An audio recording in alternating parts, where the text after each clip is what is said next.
जय हिंद साथियों, क्लास की हम शुरुआत करते हैं। हमारा क्लास ये ईबीएस का होने वाला है और जो 4 फरवरी 2023 को जो प्रश्न आए हुए थे सीटेट के एग्ज़ाम में, हम उन्हीं प्रश्न को यहाँ भी देखेंगे। तो चलिए क्लास की शुरुआत करते हैं 11 नंबर क्वेश्चन के साथ। 11वां नंबर जो हमारा क्वेश्चन है, देखिए उसको हिंदी और इंग्लिश दोनों में है। जिसमें आपको सहजता लगे आप उस लैंग्वेज को पढ़िए और उसी लैंग्वेज में आप क्वेश्चन को करिए। तो क्वेश्चन हमारा है, किसी छात्र का घर एक्स और उसका विद्यालय वाई पर है। कहाँ है? एक्स और वाई पर है तथा एक्स वाई के बीच कोई सीधी सड़क नहीं है। अतः विद्यालय पहुंचने के लिए वह छात्र पहले ए पर जाता है जो एक्स के ठीक दक्षिण में 60 मीटर की दूरी पर है, और वह फिर बी पर जाता है जो ए के ठीक पूर्व में 60 मीटर की दूरी पर है। फिर वह सी पर जाता है जो बी की ठीक दक्षिण में 50 मीटर की दूरी पर है, और अंत में वह अपने विद्यालय पहुंचता है जहां सी के ठीक पूर्व 60 मीटर की दूरी पर है। विद्यालय के सापेक्ष उसके घर की सही दिशा है। तो क्लास के लास्ट तक बने रहिएगा, बिल्कुल स्किप मत करिएगा क्योंकि सारे क्वेश्चन आपके लिए इंपॉर्टेंट है। तो ध्यान से देखिए, अगर हम बात करेंगे, पहले हम समझते हैं कि उत्तर आपका ऊपर होता है, ठीक है, और यहाँ होता है आपका पूरब। तो उत्तर के जस्ट नीचे आपका ये हो जाएगा दक्षिण, और पूरब के जस्ट विपरीत आपका पश्चिम हो जाएगा। तो ये आपको उम्मीद है कि इस मैप के बारे में, इस आपको एरिया के बारे में पता होगा जो दिशा आपको बताता है। तो चलिए अगला क्वेश्चन, मतलब इसी क्वेश्चन करते हैं। इसी क्वेश्चन करने के लिए हम समझ लेते हैं पहले यक्स पे अगर हमारा घर है। कहाँ है? यक्स पे हमारा घर है और कह रहा है कि यक्स से 60 मीटर वाई पर जो है सड़क सीधी नहीं आता। विद्यालय पहुंचने के लिए वह छात्र पहले यक्स से पहुंचने के लिए ए पर जाता है जो ठीक एक्स के दक्षिण में है। अगर एक्स के दक्षिण में ए है, यहाँ पे अगर ए हम मान लें तो देखिए यहाँ पे ए आ गया जो कितना दूरी है? 60 मीटर है, ठीक है। और 60 मीटर ए से फिर बी की तरफ कहाँ है? देखिए यहाँ पे 60 मीटर दूरी पर है। फिर वह बी पर जाता है जो ए के ठीक पूर्व में 60 मीटर है। तो ए के ठीक पूर्व में यहाँ पे बी है जो आपका 60 मीटर है। फिर कह रहा कि बी से सी पर जाता है जो 50 मीटर है। अब यहाँ आ जाएंगे हम सी जो 50 मीटर है। फिर कह रहा कि सी से वाई, यानी कि अब देखिए ये दक्षिण में दिखाया है कि सी पर जाता है जो बी के ठीक दक्षिण में, यहाँ देखिए लिखा हुआ है। और फिर देखिए 50 मीटर की दूरी पर है और अंत में वो अपने विद्यालय पहुँचता है। कहाँ? जो 50 मीटर की दूरी पे है सी। अब सी से जो है वाई कितना दूर है? अंत में वो अपने विद्यालय पहुंचता है जो सी के ठीक पूर्व में है। तो सी के यहाँ से ठीक अगर पूर्व में हम देखेंगे तो यहाँ पे पूर्व में कितना है, कितना चला है? 60 मीटर। 60 मीटर जो है आपका यहाँ पे वाई है। तो वाई ऐसे आएगी, ठीक है। जो एक्स से रास्ता है वो यहाँ ऐसे बनेगा और किस दिशा में है? विद्यालय के सापेक्ष उसके घर की सही दिशा उत्तर पश्चिम है। किस में है? उत्तर पश्चिम। ध्यान देखिए, उत्तर पश्चिम। उत्तर पश्चिम किस में है? उत्तर पश्चिम। यहाँ से हम यहाँ से दिशा यहाँ लेंगे तो हमेशा किस में जाएगा? उत्तर पश्चिम में जाएगा। उत्तर पश्चिम में जाएगा। तो देखिए उत्तर पश्चिम कहीं है? डी वाला ऑप्शन जो है आपका उत्तर पश्चिम दिया हुआ है। 12वां क्वेश्चन हमारा है, इसमें देखिए टाइम लग जा रहा है क्योंकि ये रीजनिंग के क्वेश्चन हैं, इनको सॉल्व करने में टाइम लगेंगे। क्वेश्चन फर्स्ट है कि एक train Bhiwandi road railway station से 22 नवंबर 2020 को 8:30 बजे चलकर 24 नवंबर 2022 को 3 बजे नागरकोइल रेलवे स्टेशन पहुंचती। यदि ट्रेन ने इन दोनों रेलवे स्टेशनों के बीच 1877 किलोमीटर दूरी चली तो ट्रेन की औसत चाल कितनी है?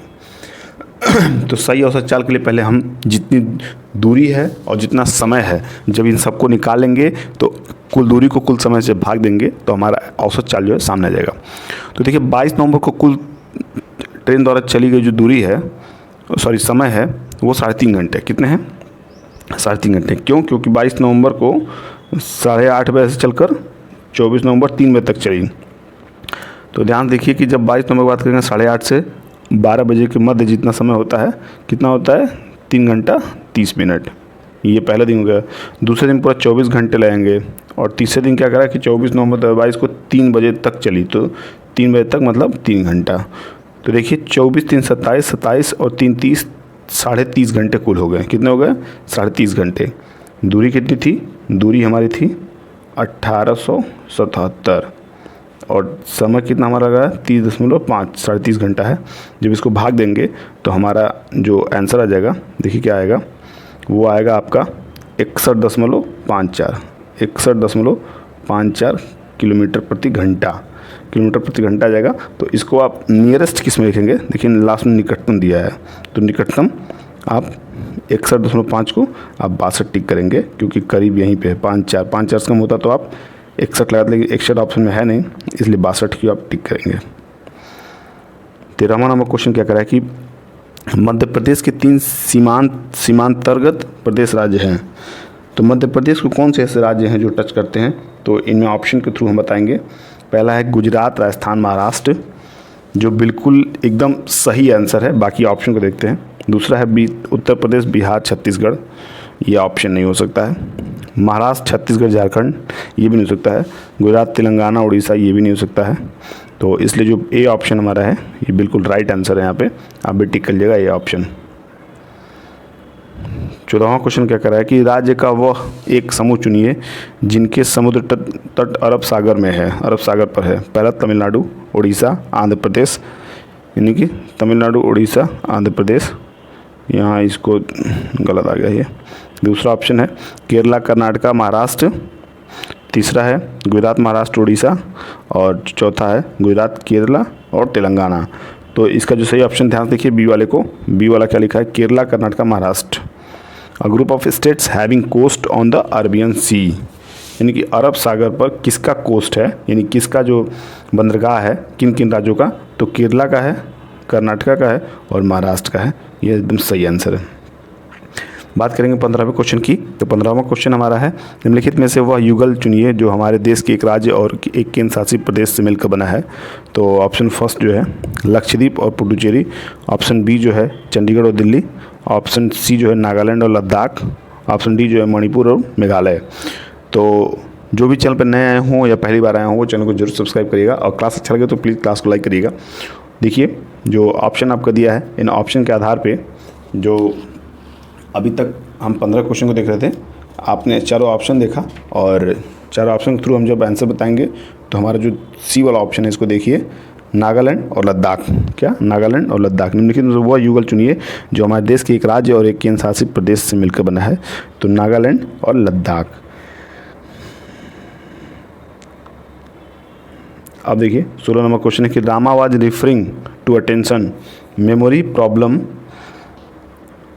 Solving and planning, she was focusing on, यानी कि यहाँ से हिंदी में पढ़ते हैं। रमा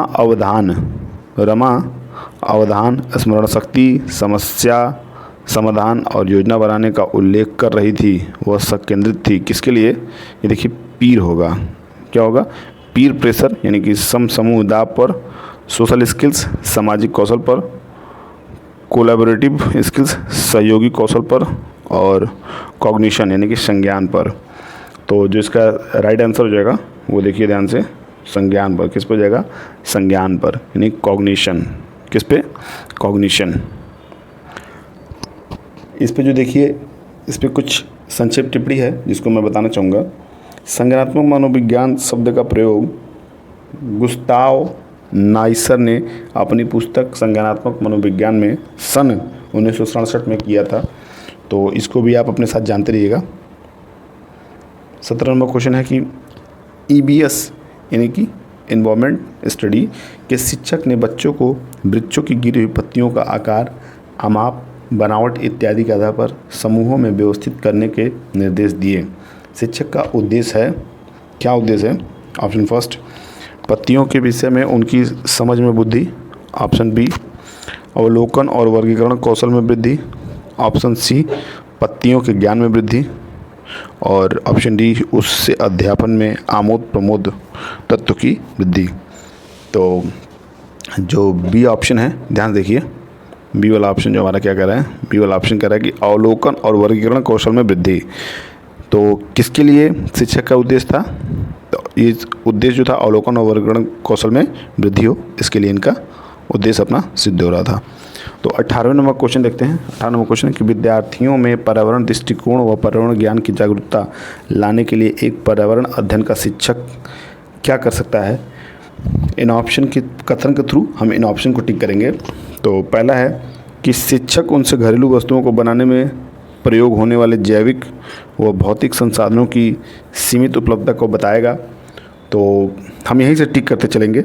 तो ये बिल्कुल एकदम राइट कथन है, ठीक है, ये जो कथन है एकदम सही है। फिर हम देखेंगे जो आपका बी ऑप्शन है, बी वाला कथन है, शिक्षक अपने आसपास उपस्थित वनस्पति व पशुओं पर मानव व्यवहार के प्रभाव को बताएगा, बिल्कुल सही है। सी है आपका, शिक्षक राष्ट्रीय और अंतर्राष्ट्रीय डॉक्यूमेंट्री फिल्में दिखाएगा, तो एक हद तक ये भी सही है। और डी क्या है कि शिक्षक औद्योगिकरण के लिए वन उन्मूलन के महत्व को समझाएगा, बिल्कुल ये गलत है, ये बिल्कुल वन उन्मूलन के लिए बिल्कुल वो नहीं समझाएगा, तो ये यहाँ पे रॉन्ग ऑप्शन है। ध्यान देखिए ए बी सी किस में है, देखिए बी वाले ऑप्शन में आपका ए बी सी दिख रहा है, बी वाले ऑप्शन में ए बी सी दिख रहा है, ये सही आंसर हो जाएगा। 19 नंबर क्वेश्चन है कि क्रियाकलाप आधारित अधिगम के अभ्यास में निहित निम्नलिखित चरणों को सही क्रम में व्यवस्थित कीजिए।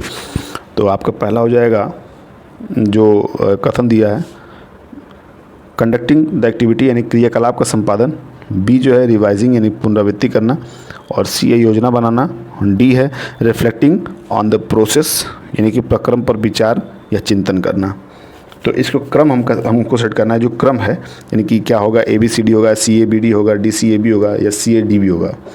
तो इसका जो सही क्रम जो होगा वो आपका देखिए सी पहले आएगा, क्या आएगा, प्लानिंग। पहले हम किसी चीज़ की योजना बनाते हैं, क्या बनाते हैं, पहले हम किसी चीज़ की योजना बनाते हैं, योजना के बाद फिर हम आएंगे ए पे, तो क्रियाकलाप का संपादन करते हैं, क्या करते हैं, क्रियाकलाप का संपादन करते हैं। फिर हम आएंगे किस पे, हम आएंगे डी पे, यानी प्रक्रम पर विचार और चिंतन करते हैं, क्या करते हैं, प्रक्रम पर विचार और चिंतन करते हैं। और फिर लास्ट में हम आएंगे बी पे, पुनरावृत्ति करना, यानी पुनरावृत्ति करते हैं, ठीक है। तो इस तरह जो हमारा ए ऑप्शन है सी ए डी बी, यहाँ ये राइट ऑप्शन हो जाएगा। बी वाला जो ऑप्शन है, सॉरी बी करें, 20 नंबर का जो क्वेश्चन है इसको देखते हैं। निम्नलिखित में से कौन सी स्थिति पर्यावरण अध्ययन की एकीकृत प्रकृति को दर्शाती है, किसको, पर्यावरण की एकीकृत प्रकृति को दर्शाती है। ऑप्शन फर्स्ट है विज्ञान, सामाजिक विज्ञान और पर्यावरण शिक्षा की अवधारणाओं से अंतर्दृष्टि विकसित करना। ऑप्शन बी किसी पर्यावरणविद को भाषण के लिए कक्षा में आमंत्रित करना। ऑप्शन सी विज्ञान व सामाजिक विज्ञान के अलग अलग शिक्षकों को भाषण के लिए आमंत्रित करना। ऑप्शन डी विज्ञान व सामाजिक विज्ञान के अलग अलग पाठ योजना बनाना। तो इसका जो राइट आंसर है वो ए वाला ऑप्शन जो है यहाँ पे सही हो जाएगा। ए वाला ऑप्शन क्या है देखिए इसको ध्यान से, विज्ञान, सामाजिक विज्ञान और पर्यावरण शिक्षा की अवधारणा से अंतर्दृष्टि विकसित करना। तो इस तरह जो 20 का ऑप्शन जो है वो यहाँ पे ए सही हो जाएगा। तो देखिए विज्ञान, सामाजिक विज्ञान और पर्यावरण शिक्षा की अवधारणाओं से अंतर्दृष्टि विकसित करना पर्यावरण अध्ययन की एकीकृत प्रकृति को दर्शाती है। ईवीएस के विषय वस्तु को व्यवस्थित रूप से संयोजित किया जाता है। सामाजिक अध्ययन और विज्ञान दोनों के विषय एकीकृत हैं क्योंकि प्राथमिक स्तर पर छात्र विज्ञान और सामाजिक विज्ञान जैसे विषयों का अध्ययन करने के लिए पर्याप्त परिपक्व नहीं होते हैं। इसके अलावा कम पाठ्यक्रम प्राथमिक स्तर पर अधिगम के लिए सहजता प्रदान करते हैं। पर्यावरण के एकीकृत प्रकृति की मदद से छात्रों में अवलोकन कौशल, वर्गीकरण कौशल, सर्वेक्षण कौशल, मानचित्र कौशल और संचार कौशल जैसे कौशल विकसित किए जाते हैं। छात्रों में वैज्ञानिक दृष्टिकोण तथा नैतिक मूल्यों का विकास किया जाता है। अतः हम निष्कर्ष निकालते हैं कि ईवीएस की एकीकृत प्रकृति पाठ्यक्रम भार को कम करने और बच्चों के सार्थक अधिगम में मदद करती है। तो इस प्रकार जो हमारा 20वां क्वेश्चन का ये उल्लेख और एक अच्छा डेफिनेशन था। तो चलिए ये क्लास आपकी यहीं समाप्त होती है। आप अपनी तैयारी में लगे रहिए, पढ़ते रहिए, मस्त रहिए, जहाँ भी रहिए स्वस्थ रहिए। फिर मिलते हैं अगली क्लास में, तब तक के लिए बाय बाय, टेक केयर।